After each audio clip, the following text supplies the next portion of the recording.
महापुराने बेहाल मराठवाड्याला सरकारचा मदतीचा हात, निधी शिल्लक नसेल तरीही उणे बजेटमधून तरतूद करण्याचे आदेश, पंचनाम्यानंतर मदत मिळणार। मदतीसाठी पंचांग पाहणार का? धाराशिव दौऱ्याच्या वेळी उद्धव ठाकरेंचा सवाल, रस्त्यावर उतरण्याची वेळ आली तर तुमच्या खांद्याला खांदा लावून उभा राहीन, ठाकरेंचा पूरग्रस्तांना दिलासा।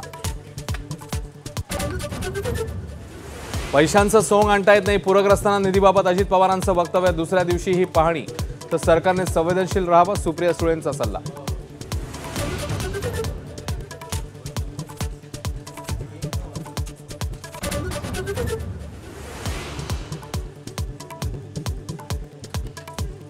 छगन भुजबळांनी केली नाशिकमधल्या नुकसानाची पाहणी, लोकांना दिला धीर, तर काँग्रेस प्रदेशाध्यक्ष हर्षवर्धन सपकाळांनी केला संभाजीनगरातल्या पैठण तालुक्यात दौरा।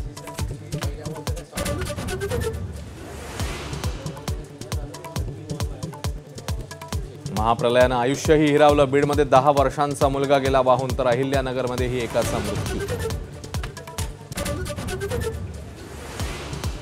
महाप्रलयात सोयाबीन, द्राक्ष, ऊस, कापसाचं अतोनात नुकसान, शेती पाण्याखाली गेल्यानं बळीराजाचा हंबरडा, संसार उघड्यावर।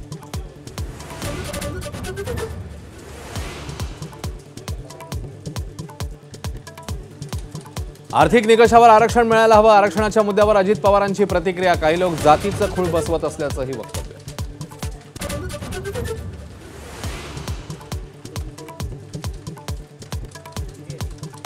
लेफ्टनंट कर्नल प्रसाद पुरोहित यांना कर्नल म्हणून बढती, मालेगाव बॉम्बस्फोट खटल्यानं निर्दोष मुक्त झाल्यावर पदोन्नती।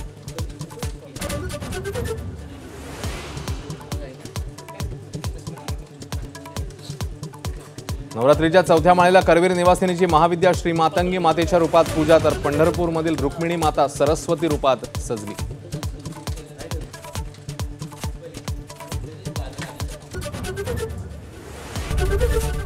एबीपी माझा, उघडा डोळे बघा नीट।